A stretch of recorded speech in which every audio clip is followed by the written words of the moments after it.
मैं तो अभी भी कहना चाहूंगा कि राजनीति इस विषय पर नहीं करना चाहिए। इसमें मैं सुनवाई नहीं कर सकता, किसी प्रकार को निर्णय नहीं दे सकता।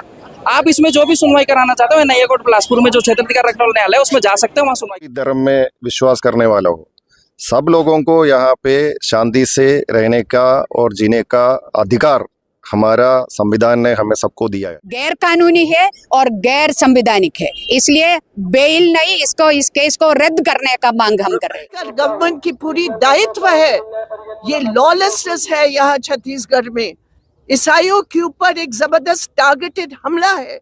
नमस्कार, जय हिंद, जय भारत। मैं प्रदीप और आप देख रहे हैं बेहतर संवाद। नंद गिरफ्तारी मामले में जो है सियासी पारा हाई है और लगातार जो है अलग अलग जनप्रतिनिधि जो है दुर्ग के सेंट्रल जेल पहुंच रहे और नंद और एक युवक जो है जेल में बंद, उनसे मुलाकात का दौर जारी है।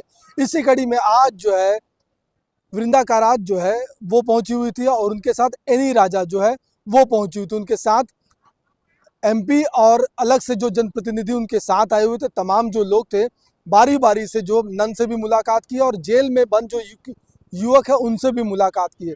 काफ़ी देर तक मुलाकात चली। मुलाकात के बाद जो है जेल से निकलते हुए मीडिया से चर्चा करते हुए उन्होंने हमला किया। 4 सांसद, हमारी बहन एनी राजा और हम लेफ्ट पार्टीज और केरला कांग्रेस मानी की लीडर आदरणीय जोशी के साथ यहाँ आए हैं।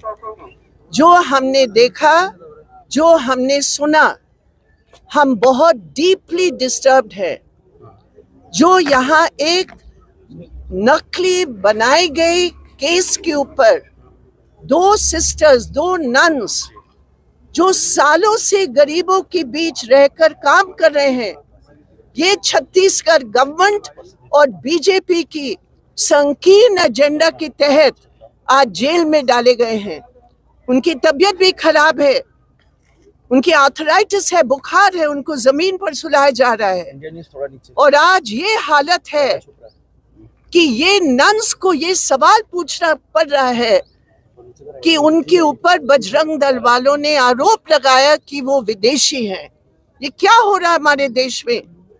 ये छत्तीसगढ़ गवर्नमेंट की पूरी दायित्व है, ये लॉलेसनेस है यहाँ छत्तीसगढ़ में, ईसाइयों के ऊपर एक जबरदस्त टारगेटेड हमला है जिसकी शिकार ये बने हुए हैं। ये गैर संवैधानिक है, ये गैर कानूनी है और ये मानवता की न्यूनतम मूल्य का धज्जिया उड़ा रहे हैं। हमने डिमांड किया है, बजरंग दल के लोग पुलिस के सामने इनकी पिटाई की है, पीटा है इनको बयान बदलवाने के लिए। यहाँ क्या चल रहा है? यहाँ रूल ऑफ लॉ नहीं, यहाँ रूल ऑफ गुंडों का यहाँ राज है। इसलिए हम लोग ये मांग कर रहे हैं, एफआईआर को वापस लो, नन्स को तुरंत रिहा करो। और ये जो आदिवासी लड़का यहाँ है, बीजेपी दावा करती है आदिवासियों के पक्ष की बात, इनको पीटा गया है, आदिवासी लड़कियों को पीटा गया है दबाव डालकर बयान बदलने के लिए। ये शर्म की बात है हमारे देश के सामने, शर्म की बात। अरे भाई, जांच होने दीजिए ना, तब तो मालूम चलेगा ना क्या सही क्या गलत है। आप तो पहले से ऐसा माहौल बना रहे जैसे उन्होंने कुछ किया ही नहीं है। ये पहले भी नारायणपुर से कुछ बच्चियां गायब हुई हैं और अभी जो बच्चे जो पकड़ाए हैं, तो मान के चलिए कि जब संपूर्ण जांच होगा तब मालूम चलेगा कि आगे क्या सब हुआ। छत्तीसगढ़ में कई बच्चियां गायब हुई हैं। तो इस विषय को लेकर के जिस तरीके से कांग्रेस राजनीति कर रही है, उससे उनको बाहर जाना चाहिए और पुलिस और प्रशासन को अपनी कार्रवाई करने देना चाहिए ठीक से। अगर ये प्रभावित करेंगे तो हिंदू समाज देख रहा है कि आप विचारधारा और आप क्या सोच रखते हैं अपनी। वकील साहब है और वकील साहब से बात करें, जो नंद जेल में बंद है, एक युवक भी बंद है जेल में, उस मामले को लेकर बजरंग दल के तरफ से आप लोग वकालत कर रहे थे, क्या कुछ आज हुआ है कोर्ट में? जी, कोर्ट में आज ऐसा है कि आरोपीगण की ओर से जमानत आवेदन प्रस्तुत किया गया था। जमानत आवेदन प्रस्तुत किया गया था और हमारी जमानत पे आपत्ति थी, हमने आपत्ति दर्ज की थी। हमने माननीय न्यायालय को ये बताया कि ये मामला ह्यूमन ट्रैफिकिंग से संबंधित है, मानव तस्करी से संबंधित है और ये स्वर्णाधिकार नहीं है। स्वर्णाधिकार मीन्स होता है जो जुडिशियल पावर होता है एक जज को, तो वो माननीय न्यायालय को नहीं है। माननीय न्यायालय को स्वर्णाधिकार नहीं होने से उन्होंने इसको निरस्त किया है। अब आगे की क्या, जैसे सामान्य कोर्ट में जो होता है वो, या फिर जो जैसा आप बता रहे हैं एनआईए कोर्ट? एनआईए कोर्ट जाना पड़ेगा। राष्ट्रीय प्राधिकरण का मामला है, तो पुलिस को ताकीद की गई है कि ये मामला राष्ट्रीय प्राधिकरण को सौंपे। राष्ट्रीय प्राधिकरण आगे की जांच जारी रखेगा और उसके बाद उसी कोर्ट में आरोपीगण बेल के लिए जा सकते हैं, यानी जो भी पावर है एनआईए कोर्ट को। तो यहाँ पे जज साहब ने सुनवाई से इनकार कर दिया था कि ये काहे कि उस कोर्ट में जाए। सुनवाई से इनकार उन्होंने किया था, लेकिन आरोपीगण की ओर से ये कहा गया कि हमको सुन लिया जाए, तो उनको सुनने के बाद निराकृत किया गया। निराकरण यह है कि आदेशित तो उनको यह हुआ है कि वो एनआईए कोर्ट जाएं और यहाँ पे मूलतः उनकी बेल जो आवेदन है वो रिजेक्ट कर दिया गया। तो ये बताइए, एनआईए कोर्ट में तो इस प्रकरण को किस रूप में देखते हैं? एनआईए में अगर कोई मामला जाता है तो कितना गंभीर हो सकता है? एनआईए में मामला ऐसा नहीं, एनआईए के कोर्ट में मामला गंभीर प्रकृति का होने से ही एनआईए में जा रहा है, तो वहाँ तो गंभीर मामले ही चलते हैं, तो एनआईए कोर्ट में जाना ही है उन्हें। तो अब आगे जैसे आरोपीगण के पक्षकार है वो किस रूप में इस केस को डील करेंगे?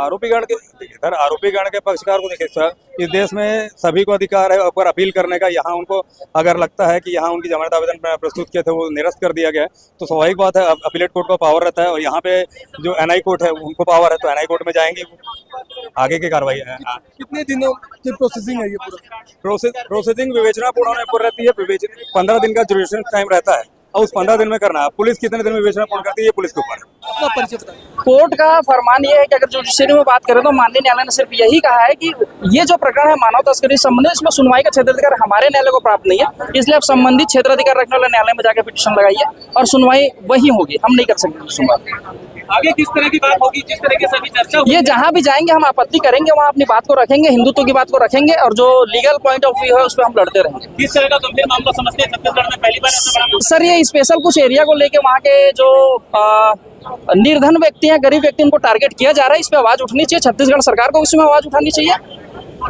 जज साहब ने क्या बोला? जज साहब का कहना था कि ये जो मामला है ह्यूमन ट्रैफिकिंग से है, मानव तस्करी संबंधित मामला, इसमें सुनवाई करने का क्षेत्राधिकार इस न्यायालय को नहीं है, इसलिए ये जो बेल पिटीशन इसमें मैं सुनवाई नहीं कर सकता, किसी प्रकार को निर्णय नहीं दे सकता।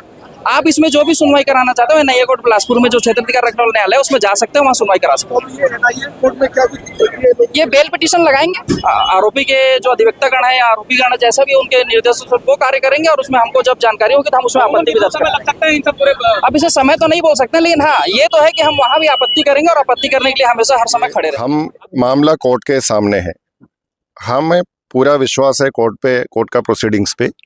हम कोर्ट से न्याय दिलाने के लिए हम कोशिश करेंगे।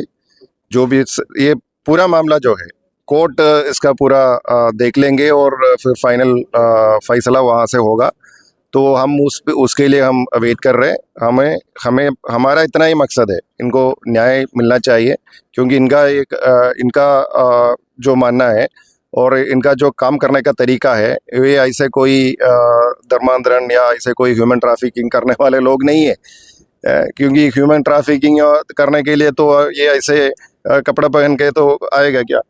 तो ये इनका क्लियर पोजीशन है कि ऐसे कुछ इनका कोई उद्देश्य भी नहीं था, तो इसीलिए तो हम ये कोर्ट में मामला है, हम पूरे कोशिश करेंगे उसको न्याय दिला के इसका इनोसेंस जो भी है वो प्रूव करने के लिए। देखिए हमारे देश में एक लोकतंत्र देश है, यहाँ पे डेमोक्रेसी है ये, और जो कानून है तो कानून के हिसाब से सब लोगों को, चाहे वो किसी भी धर्म में विश्वास करने वाला हो, सब लोगों को यहाँ पे शांति से रहने का और जीने का अधिकार हमारा संविधान ने हमें सबको दिया है।